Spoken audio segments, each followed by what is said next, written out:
கர்நாடகா மாநிலம் பெங்களூர்ல ஒரு ஆட்டோ ஓட்டுநர் வந்து வண்டி ஓட்டிட்டு போயிட்டு இருக்காரு. அவருடைய சவாரி வந்த ஒரு வட இந்திய ஒருத்தர் வந்து பேசிட்டே வர்றாரு. பேசிட்டு இருக்கிறப்ப என்ன சொல்றாருன்னா, மொழி சம்பந்தமான பிரச்சனை டாபிக் வருது ஆட்டோல. எங்க மொழி தான் பெருசு, உங்க மொழி தான் பெருசு அப்படின்னோடனே அந்த ஆட்டோல இருந்து இறங்கி அந்த பேசஞ்சர்,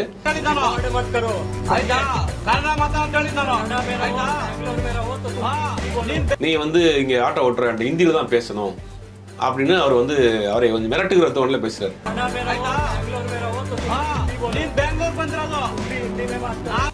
அப்ப அந்த ஆட்டோ டிரைவர் சொல்றாரு, கன்னடத்திலே பேசுறாரு,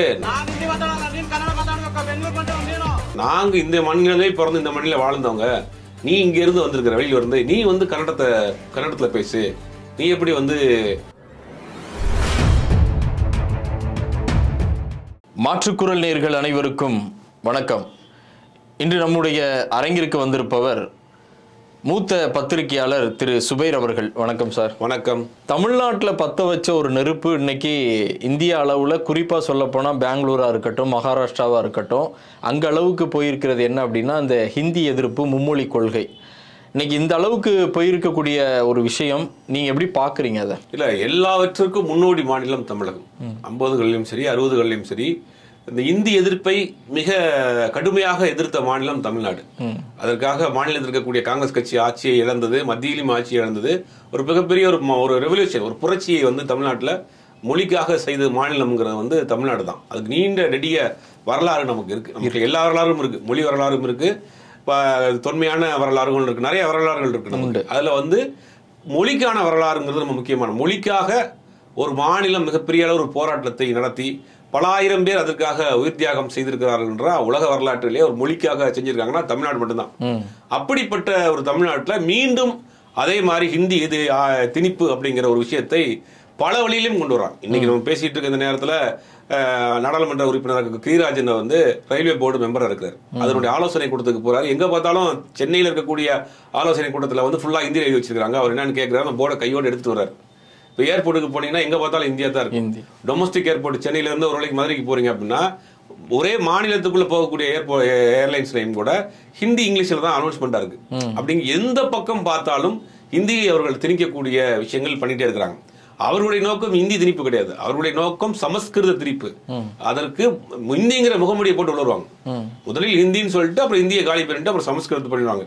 உதாரணத்துக்கு பார்த்தா 2000 கோடிக்கு மேல சமஸ்கிருதத்துக்கு ஒதுக்கி வச்சிருக்காங்க. சமஸ்கிருத வளர்ச்சிக்கு. ஹிந்திக்கு எவ்வளவு பண்ணியிருப்பாங்கன்னு பார்த்தா 1500 1200 கோடி ரூபாய் ஒதுக்கி இருப்பாங்க. அப்போ வந்து இந்தியை காட்டிலும் அவர்களுடைய நோக்கம் வந்து சமஸ்கிருதத்தை, இந்து ராஜ்யம், சமஸ்கிருத மொழி, இதுதான் அவர்களுடைய இலக்கு. அதை நோக்கி தான் போறாங்க. அப்ப இந்திங்கிறது அவர்கள் அழிந்து கொண்டு வரக்கூடிய ஒரு முகமூடி தான். அப்ப இந்திய எதிர்ப்புங்கிறது தமிழ்நாட்டில் நம்ம வந்து தொடங்கிட்டோம். நம்ம இப்ப மும்மொழி கொள்கை, புதிய தேசிய கல்விக் கொள்கை கொண்டு வராங்க. அதுல 3 மொழி நீங்க கத்துக்கறணும் அப்படின்னு கேட்கறாங்க. 3வது மொழியா ஹிந்தி கத்துக்கறணுங்கிறாங்க. அதை நம்ம எதிர்க்கிறோம். ஏன் எதுக்குறோம்னா, 3வது மொழி நீங்க சொல்லி கொண்டு வந்துட்டு 2வது மொழியா இருக்கக்கூடிய, முதல் மொழியா இருக்கக்கூடிய ஆங்கிலத்தை தமிழையும் காலி பண்ணிட்டு முதன்மையான மொழியாக ஹிந்தி ஆக்கிடுவீங்க. அப்படி 3 மொழி கொள்கையை ஏற்ற பல மாநிலங்கள் தாய்மொழியை இழந்திருக்கு அப்படிங்கிறது நமக்கு தெளிவா இருக்கு. அது அண்ணாவும் அன்னைக்காக தான் சொன்னாரு. இன்றைக்கு கூடிய ஆட்சியாளர்கள் தான் சொல்றாங்க, இன்னைக்கு கூடிய கல்வியாளர்களும் அதான் சொல்றாங்க. அப்ப நம்ம அதை வந்து மும்மொழி கொள்கையை நம்ம வந்து நிராகரிக்கிறோம், எதுக்குறோம். அதற்காக நீங்க கொடுக்க வேண்டிய 2000 கோடி தரமாட்டேன்னு சொன்னா கூட பரவாயில்ல, நாங்க பாத்துக்கிறோம் அப்படிங்கிற மாதிரியான ஒரு ஸ்ட்ராங்கான ஆப்போசிஷன் பண்றோம். இதனுடைய நீட்சி என்ன ஆயிருக்கு அப்படின்னா, கர்நாடகா மாநிலம் பெங்களூர்ல ஒரு ஆட்டோ ஓட்டுநர் வந்து வண்டி ஓட்டிட்டு போயிட்டு இருக்காரு. அவருடைய சவாரி வந்த ஒரு வட இந்திய ஒருத்தர் வந்து பேசிட்டே வர்றாரு. ஆட்டோல போல நம்ம பேசிட்டே போவோம் இல்லையா, அந்த மாதிரி பேசிட்டே வர்றாரு. அப்புறம் என்ன நடக்குது, ஏது நடக்குது, இந்த ஊர்ல எப்படி இருக்கு, ஆட்சி அதிகாரம் பேசிட்டு இருக்காரு. பேசிட்டு இருக்கிறப்ப என்ன சொல்றாருன்னா, மொழி சம்பந்தமான பிரச்சனை டாபிக் வருது ஆட்டோல. ஆட்டோ ஓட்டிட்டு போன அந்த டிரைவருக்கும் பின்னாடி உட்காந்துட்டு வந்த பேசஞ்சருக்கும் மொழி ரீதியான கான்வர்சேஷனா மாறுது. மொழி ரீதியான கான்வர்சேஷனா மாறினோடனே இறங்குறதுக்குள்ளேயே அது வந்து ஒரு பெரிய வார்த்தை யுத்தமா மாறிடுது. எங்க மொழி தான் பெருசு, உங்க மொழி தான் பெருசு அப்படின்னோடனே அந்த ஆட்டோல இருந்து இறங்கிய அந்த பேசஞ்சர், நீ வந்து இங்க ஆட்டோ ஓட்டுற ஹிந்தியில தான் பேசணும் அப்படின்னு அவர் வந்து அவரை கொஞ்சம் மிரட்டுகிற தோணில பேசுறாரு. அப்போ அந்த ஆட்டோ டிரைவர் சொல்றாரு, கன்னடத்திலே பேசுறாரு, நாங்க இந்த மண்ணிலே பிறந்து இந்த மண்ணில வாழ்ந்தவங்க, நீ இங்க இருந்து வந்திருக்கிற வெளியில இருந்து, நீ வந்து கன்னடத்துல பேசு, நீ எப்படி வந்து இந்தியில பேசுவது, என்னை நிர்பந்திக்கலாம் அப்படிங்கிற அது பெரியதாகி கடைசியில் அது போலீஸ் ஸ்டேஷன் வரைக்கும் வழக்கு பதிவாகி இன்னைக்கு சோசியல் மீடியா முழுவதும் கர்நாடகாவில் இந்த விஷயம் தான் டாபிக்கா போயிருக்கு. அவருடைய மன்னிப்பு கேட்டிருக்கிறார். நான் வந்து தவறு பண்ணிட்டேன், 9 வருஷம் நான் இங்க இருக்கிறேன், நான் அப்படி பேசியிருக்க கூடாது, மன்னிப்பு கேட்டிருக்காரு. இருந்தாலும் அந்த பிரச்சனை பெரிய அளவில் கொழுந்து விட்டு இருக்கிறது. இது அந்த பக்கம். மகாராஷ்டிராவில் இருக்கக்கூடிய பாஜக அரசாங்கம், பட்னாவிஸ் அரசாங்கம் என்ன பண்றாங்கன்னா ஒரு சர்க்குலர் போடுறாங்க, மும்மொழி கொள்கையில் இந்தி கட்டாயம் அப்படின்னு. அதற்கு அங்க இருக்கக்கூடிய சிவசேனா உத்தவ் தாக்கரே வந்து என்ன பண்றாரு, கடுமையாக எதிர்ப்பு தெரிவிக்கிறாரு. உத்தவ் தாக்கரே தொடர்ந்து மற்ற எதிர்கட்சிகளும் அதை கடுமையாக எதிர்க்கிறாங்க. மராட்டிய மொழி நம்ம எப்படி நமக்கு தமிழுக்கு முக்கியத்துவம் கொடுப்போமோ அது மாதிரி மகாராஷ்டிராவில் மராட்டியத்திற்கு ஒரு முக்கியத்துவம் கொடுக்கக்கூடியவர்கள் அவர்கள் கொண்டு இந்த பிரச்சனையை ரைஸ் பண்றாங்க. பெரிய அளவில் அறிக்கையெல்லாம் கொடுக்குறாங்க. என்ன ஆகுதுன்னா இப்போ அதை வந்து அப்படியே ஸ்டாப் பண்ணியிருக்காங்க. பட்னாவிஸ் அரசாங்கம் என்ன பண்றாங்கன்னா அப்படின்னா இப்போதைக்கு அதை வந்து ஹோல்டில் போடுவோம், பிரச்சனை பெருசாச்சு ஒன்று கூட்டிட்டாங்கிற மாதிரி அந்த பிரச்சனையை இப்போ வந்து அவர்கள் வந்து நிறுத்தி வைக்கப்பட்டிருக்கு. அப்போ வந்து இவர்கள் ஒவ்வொரு மாநிலத்திலையும் செய்யக்கூடிய வேலைகளை முதலில் ஆரம்பிக்கிறது தமிழ்நாடு. இன்னைக்கு வந்து நீட் எதிர்ப்பு பார்த்தோம்னா நம்ம தான் முதல்ல எதிர்க்கிறோம்.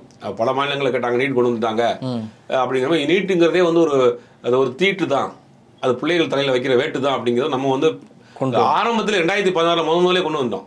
ஏன்னா நம்ம ஒரு வரைக்கும் பையன் 1ஆவதுலேருந்து 12ஆவது வரைக்கும் படிக்கிறான் அப்படின்னா அந்த மார்க் எதுக்குமே பயன்படாது. அந்த மார்க்கை தூக்கி போட்டுட்டு அவன் புதுசாக தகுதி தேர்வு எழுதி நீட்டில் பாஸ் பண்ணாதான் நீங்கள் வந்து அவனை வந்து டாக்டர் ஆக முடியும்னா அப்போ 12 வருஷம் படித்தவனுடைய படிப்பினுடைய மார்க் என்னது?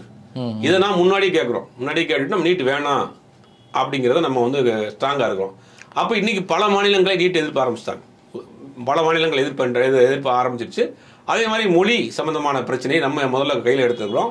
இப்போ இந்தியா முழுவதும் அது பரவ ஆரம்பிச்சிச்சு. ஏற்கனவே வெஸ்ட் பெங்காலில், மேற்கு வங்கத்தில் இதே மாதிரியான பிரச்சனையை கையில் எடுத்துட்டாங்க. வங்காள மொழி தான் பிரதான மொழி. அங்கே வங்காள மொழி தான் ஆட்சி மொழியாகவும் இருக்கணும், அலுவல் மொழியாகவும் இருக்கணுங்கிற மாதிரி அங்கே பிரச்சனையை ரேஸ் பண்ண ஆரம்பிச்சிட்டாங்க. மராத்திய மொழி மகாராஷ்டிராவில், இப்போ கர்நாடகாவில் கன்னட மொழி தான் வேணுங்கிறாங்க. இப்போ இந்தியா முழுவதும் அது ஒரு பெரிய அளவில் இருக்குது. இவர்களுடைய திட்டம் நிறைவேறாமல் போகிறதுக்கு தமிழ்நாடு ஒரு முக்கிய காரணமாக இருக்குது. இது நம்ம வந்து நோட்டீஸ் பண்ண வேண்டிய விஷயம் அப்படின்னா, இப்போ எல்லா வகையிலும் தமிழ்நாடு வந்து ஒரு முன்னணி மாநிலமாக இருக்குது. கல்வியாக இருக்கட்டும், பொருளாதாரமாக இருக்கட்டும், மருத்துவமாக இருக்கட்டும், அறிவு சார்ந்து சிந்திக்கக்கூடிய விஷயங்களாக இருக்கட்டும், அவர்களை வந்து சட்ட ரீதியாக லாக் பண்ணக்கூடிய விஷயமாக இருக்கட்டும், எல்லாமே தமிழ்நாடை வந்து ரொம்ப முன்னோடி மாநிலமாக இருக்கு. அப்படிங்கும்போது 2026 தேர்தல் ரொம்ப முக்கியமான ஒரு தேர்தல். இந்த தேர்தலில் இங்க இருக்கக்கூடிய ஆட்சியாளர்களை, இங்க இருக்கக்கூடிய கூட்டணியை அவர்கள் உடைக்கணும், எப்படியாவது தமிழ்நாட்டில் கால் பதிச்சிடணும்னு அவங்க ஒரு பெரிய முயற்சி எடுப்பாங்க. இப்போ தமிழ்நாட்டை பாஜக தலைவர்கள் பலரும் பேசுற வீடியோ காட்சி எல்லாம் பாக்குறோம். தமிழ்நாடு அவங்களுக்கு பெரிய தலைவலியா இருக்கு, இந்தியாவுக்கே இவங்க தலைவலி கொடுத்துட்டு இருக்காங்க. அதனாலதான் 10 மாசத்துக்கு முன்னாடியே கூட்டணியா வரணும் அப்படின்றாங்க. அப்ப நம்ம இங்க இருக்கக்கூடிய தமிழக மக்கள் வந்து சிந்திக்கணும். இவர்கள் எந்த வழியிலே வேணாலும் வருவாங்க. இரட்டலை வேஷம் போட்டு வருவாங்க, எம்ஜிஆர் வேஷம் போட்டு வருவாங்க. எந்த வேஷம் போட்டு வந்தாலும் இவர்களை விரட்டடிப்பதற்கு தமிழக மக்கள் தயாரா இருக்கணும். இந்த பல்கலைக்கழக வேந்தர் மாநாடு இப்போ நடக்க போகுது ஊட்டியில். அதில் வந்து ஆளுநர் அவர்கள் கலந்துக்கிட்டுறாங்க. ஆனால் இன்னைக்கு அது சோசியல் மீடியாவில் அதே போல் தமிழக அரசு கூட அதற்கு எதிர்ப்பும் தெரிவிக்கிறாங்க. இது வந்து சுப்ரீம் கோர்ட்டுடைய ஜட்ஜ்மெண்ட்டுக்கு எதிரான ஒரு இதுன்னு சொல்லி. ஆனால் ஆளுநர் என்ன சொல்கிறாருன்னா, துணைவேந்தர் நியமனத்துக்கு தான் அந்த மாதிரியான தீர்ப்பு வந்திருக்க தவிர, ஆனால் மாநாடு நடத்துவதற்கோ அல்லது வந்து பட்டமளிப்பு விழாவில் நாம் கலந்து கொள்வதற்கோ எந்த ஒரு தடையும் இல்லை அப்படிங்கிற மாதிரி ஒரு அறிக்கை வெளியிட்டிருக்கிறாங்க. இது எப்படி பார்க்குறீங்க? இல்லை, அது வந்து இவ்வளவு அடிவான பிறகு ஒரு மனிதன் வந்து திரும்ப அந்த வேலையை செய்கிறாருன்னா, அப்போ ஒரு மாநில அரசோடைய ஒரு மோதல் போக்கை வந்து கடைபிடிக்கிறதுக்கு உண்டான வேலையை தான் செய்கிறாங்க.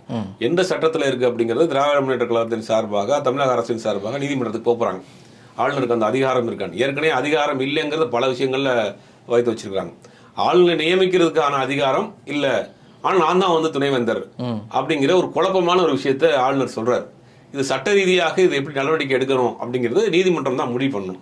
இது வந்து வீண்புக்கு பண்ற விஷயம் தான். அதாவது ஒரு மாநில அரசினுடைய பவர் என்னதான் இருக்கு, நீங்க என்னதான் உச்ச நீதிமன்றத்துக்கு நீங்க போய் ஆர்டர் வாங்கிட்டு வந்தாலும் நான் வச்சதான் சட்டம், எங்க கையில தான் பிடிமானம் இருக்கு, நான் தான் பவர் அப்படிங்கிற ஒரு விஷயத்த உறுதிப்படுத்துறதுக்காக நடத்தப்படக்கூடிய ஒரு மாநாடு.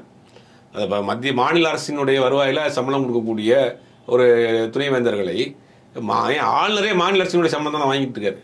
அப்படிங்கும் போது யாருக்கு அதிகாரம்ங்கிற ஒரு போட்டியை வந்து நான் தான் அப்படிங்கிற ஒரு காமிக்கிறதுக்கு இந்த வேலையை அவர் செய்யறாரு.